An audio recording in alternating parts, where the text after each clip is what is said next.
I'm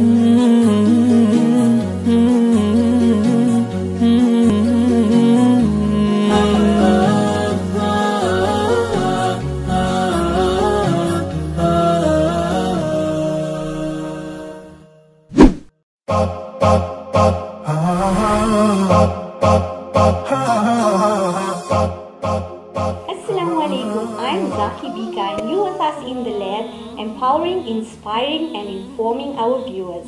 The purpose of journalism is to provide citizens with the info they need to make the best decisions regarding their lives, their lifestyles, societies and communities. Media has a lot to gain by employing females. Apart from ensuring a diversity of voices, women bring a certain creativity, like they say, je ne sais quoi, or a certain warmth into reporting. With us in studio today is Fatima Sookharia, mom of two, a teacher and a humanitarian journalist. Assalamu alaikum. Wa alaikum salam wa rahmatullahi wa barakatuh. Thank you for joining us. Thanks for having me on. It's a pleasure. And Maryam Mkwanda, a mother of one, freelance journalist, mompreneur and passionate about women empowerment. Assalamu alaikum. Wa alaikum salam wa rahmatullahi wa barakatuh. I'm glad to have you, Maryam. Shukran, it's a pleasure. Okay, Fatima. There are a large number of females studying media and journalism, yet the ratio drops drastically once they have to come into the industry. Why is that so? You know, there probably are a number of reasons, right? Mm-hmm. But I think if you have to pin it down, it's usually because journalism is characterized by hours, you know, and the hours that are needed to give to the profession. So it's a highly pressurized profession, and it's characterized by uneasy hours. All right. And so in most cases, women will look for what's convenient. And I think even though in studying it, it's one part of it, mm-hmm. but then when you're actually in the field, or when you have to go out there and report on the matters, even if it is writing, you know, you have to be there firsthand to be able to write on a particular matter. Mm-hmm. In that way, then the challenges come in. Okay, I'm actually in shock because I would think a woman would jump at the challenge, but I mean, you're in the field, so obviously you know more regarding the hours. I would think that they would. I mean, it's a challenge, and they would like to be in a cutthroat industry. So the cutthroat industry is one thing, right? But then to actually manage your family, mm-hmm. and you know, to be in that high profile profession, mm-hmm. It actually comes with lots of challenges. Exactly. Maryam, is there a huge difference in, okay, I don't know if I'm going to get into trouble by saying this, but is there a huge difference in salaries between males and females in the media industry? Is that perhaps why the ratio drops drastically? Well, if you look at it, there is a huge difference in salaries in any field. Across the board, yes. And research was conducted, and it showed that 17%, well, women are paid 17% less than men in the journalism field. So there is a huge difference. Even though if it's 17%, it is a difference. But I think there's a logical explanation behind this. I mean, if you look at the Quran, mm-hmm. and the share of inheritance when it comes to women get a certain amount, and it's less than the men. Right. Why is this so? Well, simply because men are supposed to be the maintainers and caretakers of women. Okay. So if they get a higher percentage than women, mm-hmm. then it's their responsibility to look after their women. Mm-hmm. But then we have feminists, and we have equal rights activists, and women want equal pay because they are doing the same job as the men. So there's a bit of it's a catch-21, I would say. Yeah, you can say so. Yeah. But a great answer. I like the reference to the Quran, and you know, I'm glad you mentioned it. So just for clarification, I'm glad. Thank you very much for that answer. Fatima, how do women, I mean, you in the field first, and humanitarian journalist, you in the field, how do women experience journalism compared to their male counterparts? In most cases, when we're going to go out into the field, right, we're going to bring a fresh perspective back. Absolutely. And when I say a fresh perspective, it's not that a man won't have, look, they're going to come in it with fact, whereas I will probably go into it with more emotion. Emotion, yes. And when we bring that in, then I think to relate to different stories, we need both. So maybe we need the men to do certain stories, but then it's equally important to have ladies who will relate to different women, in the field out there, because basically how they're going to tell you about their experiences is different, or they may just not even open up to somebody that's a male in the field also. So I've experienced this so many times firsthand. We're part of my Survivor campaign, which was focused on victims of, well, we don't call them victims, and that's the Survivor campaign, that they are survivors of gross atrocities. And then because of this, like how they've opened up to me and how they've related their stories, it will be different because they are just more comfortable. Okay, that makes total sense. In your experience now as a humanitarian journalist, was your judgment ever clouded by your emotions? It was. A lot of the time then you feel like, why are they doing this, or what happens to them? And the thing is, you can't break down in front of these people. So you need to be so strong in the field. Look, in the evening afterwards, it's a different story, of course.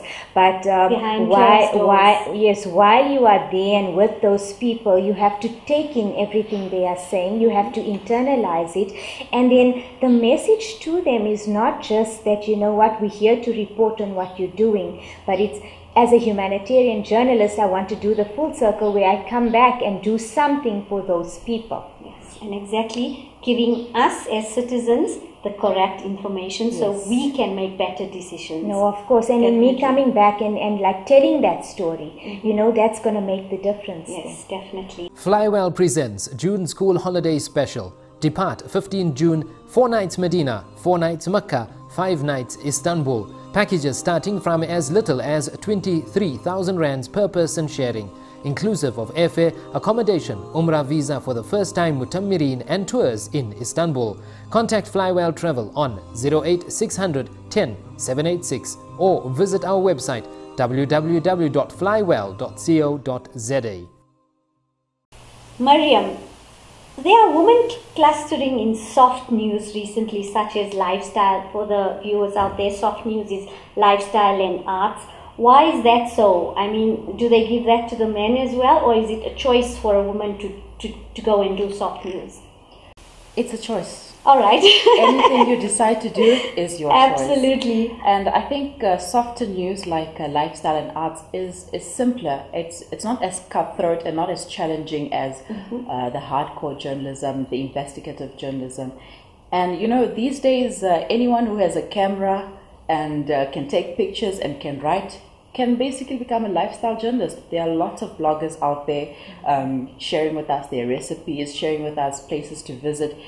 It's a simple field to get into compared to the hardcore journalist. That's not for everyone. If you have a niche for it, if you have a nose for news, as they taught us back at college, you need to have a nose for news. It's not for everyone. And you don't choose the field, it chooses you. Just like I did not choose to become a journalist, it chose me. And that's why I'm here today. Okay. So, are those bloggers and people with cameras writing and doing lifestyle, are they damaging the industry?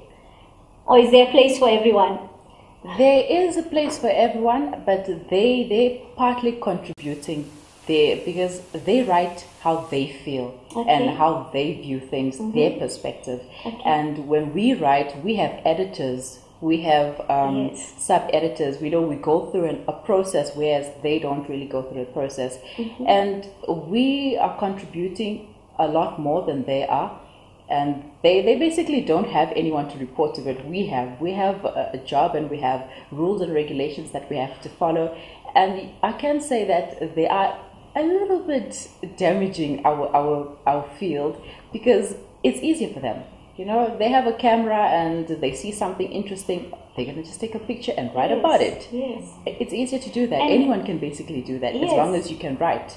And I would say that is damaging, because then we are disadvantaged. We as citizens, then we don't know what is the truth and what is just Exactly. opinion and their point of view. And as a blogger, it is their point of view. Yes. And whereas for us, it's the facts. We Yes, have to you report have to the give facts us because truth. that's important. Exactly, well said.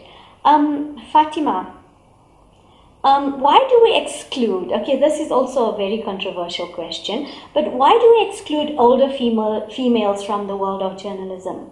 No, that also, right? If you look at it, I don't think that they are really excluded. I think maybe they are in the background.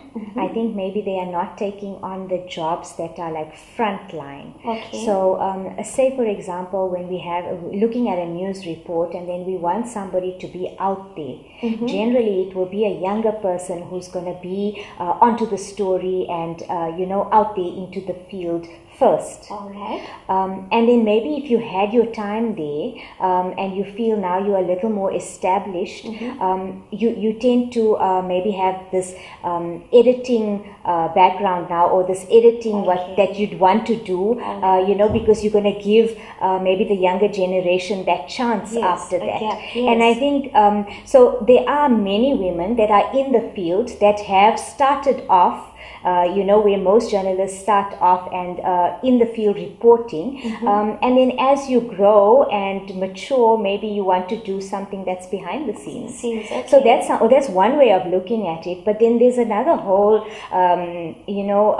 take on this, where if you look at somebody like me, I took 12 years. Just took that time off to raise my family. So I see myself as an older person coming into it again. But when I see it that way, I'm also seeing that now that my children are grown, I have more time to be in there again. Okay, so that was one of the topics we touched in the week also, about women getting back into studies and furthering their careers and all that, because you initially have to raise a family. And which is a great thing. And then no education is ever wasted. Yes, So I mean, absolutely. okay, fine, you're saying you studied and you left your career there, but there is definitely going to be a time when you can pick up on it again. Absolutely. Is journalism something like that, where you can just pick up and start again? It's very tough. Okay. Look, so much happens in the years that things are happening every single day. Absolutely. So if you are going to take a break for years and then come back, it's pure determination To get you through it. And I think we all, as women, we survivors, and we're getting there, Definitely. irrespective of the age. We are doing great stuff. Maryam, so once you get married and have a baby, is there still space for you or a place for you in the industry, since it's considered a cutthroat environment? It's very difficult to get into the industry to begin with. So once you are married or have a baby, it becomes even more challenging. I'll take me for example. When I fell pregnant, before that I was doing TV broadcasting for a lifestyle show. So before that, everything was fine. Okay, my husband allowed me to travel and he would drive me to the airport. But after that, once I was pregnant, then I could no longer continue, because one, I'm pregnant and I can't fly. Yes. And then number two, I have my pregnancy mask on, and basically I just You're out totally there. different. I'm out there. Yes. And now once I'm replaced, what do I do then? Okay. Because I can't go back unless they want me back. Yes. And I have extra responsibilities. I have to look after my baby now, because now it goes back to now, where am I going to leave her? Who's going to look after her? She's still young, daycare centers. There's lots of stories out there about women treating kids badly. Yes. So what am I going to do about it now? So it's difficult to get back into the industry once you become a mother and a wife. The responsibilities are, we have extra responsibilities. Yes, far and greater. yeah, it's far worse.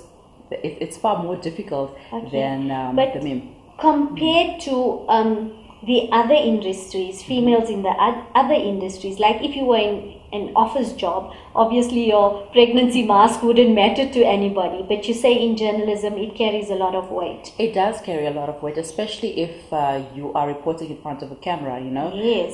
If you're in TV, you're the face. People want to see the same face that they see all the time, every weekend, every day. Now you're there and you look different. They're like, wait a minute, isn't she pregnant? Yeah, everybody knows. We all vain in a certain way, right? Okay, that's a great answer. I didn't actually look at it that way, but it really makes a big difference. Fatima, do people perceive stories differently? You touched on this before, but I just want to go into a bit more detail.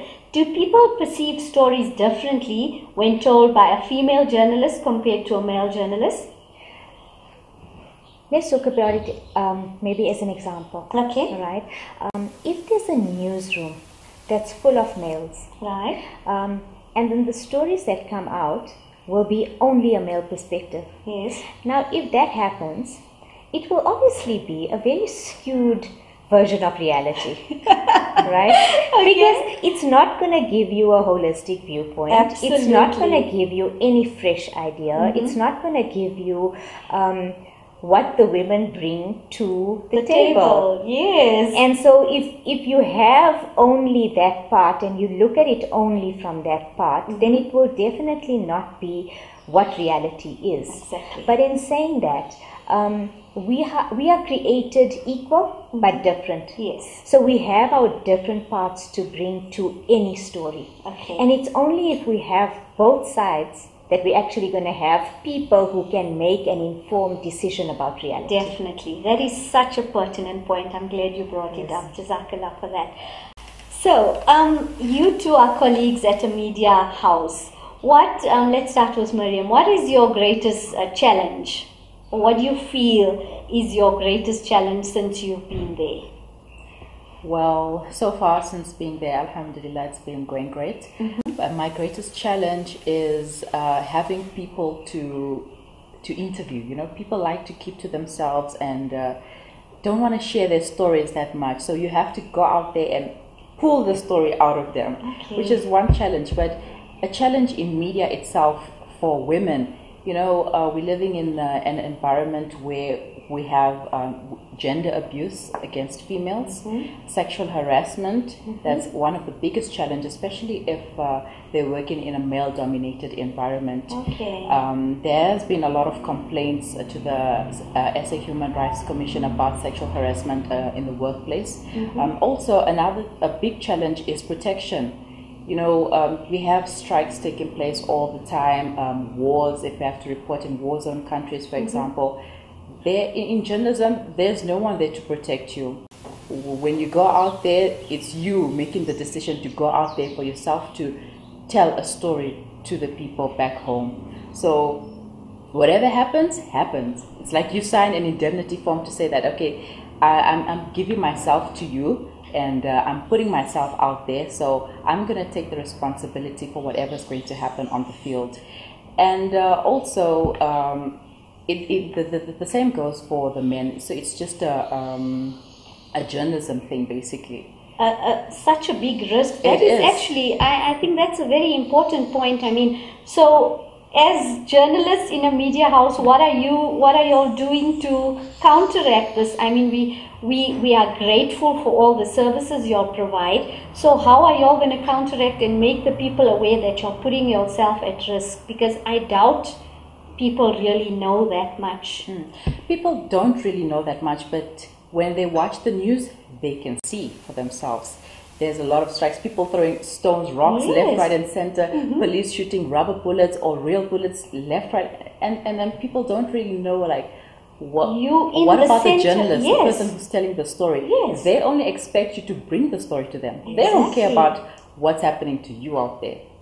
Oh wow, I think that's a great eye-opener, and I really take my hats off to you all in the media house. May Allah keep you all safe and always be able to bring us the truth. Fatima, your greatest challenge? Look, when Maryam's talking about safety is a big concern, not just like, okay, as women, but in South Africa. You know, we have that safety concern. Yes, So when yes. we're talking about safety, then people, when they're looking at a story, they're just seeing the story. Yes. But what's happening behind, and we putting ourselves out there, like what she's saying, that is a big challenge. Okay. Another thing in general is that like men won't even need to consider this, is that there's a family responsibility that goes with every journalist. And so if you're going to see yourself as a journalist that is out there and needs to do this job, we're not necessarily looking for a shorter day most of the time, but we're looking for flexibility in that. Okay. So that is one of the greatest challenges Yes. for a female in the industry. Is that if you can find that flexibility, then we're all out there. Okay, I thought there was a solution to that initial thing that women won't take up a challenge. So it's more about flexibility. Wow, that's awesome. Maryam, final words for somebody that wants to go into the field. I say Bismillah. Go into the field. We need more journalists, especially female journalists, and not those who take pictures of food and post them online and share with us recipes. I'm sure we all can do that. Yes. But we need more female journalists to go out there and tell stories. I mean, our communities have a lot of stories to tell, so someone needs to go inside there and bring the story out. You know, investigative journalists, the Deborah Patters are hardly there anymore. Yes. So we need them. Sad. Yeah, we need the Deborah Patters to go out there and bring us stories. So, Bismillah, young ladies, we need you in the field. I mean, we can't be the only ones doing it. MashaAllah. Fatima, your final words. It's also a field that is immensely gratifying. So if you are in this and you have this passion for it, you have to go with it. Because the thing is, if there's advice I can give anybody out there, write about something you care about. And if you care about that passion shows, because passion is something you cannot fake. Yes, definitely, 100%. So if you're writing about something that you're passionate about, you're going to inspire people. But then if you are inspired yourself, that is how you inspire others. Definitely, well said. Thank you so much for giving us a better perspective. I think we are so much more informed than the beginning of the show. Thank you once again for being on our show. Thank you. And thank you so much for having us. It was only a pleasure. Well, that's it then. I think we are 100% more informed and ready to make better decisions with our lives, lifestyles, career choices, and going down the path of journalism. I close off today's segment with one of my favorite quotes. Either write something worth reading or do something worth writing about. Catch us next week on Lodium Today for another great episode. Assalamu alaikum.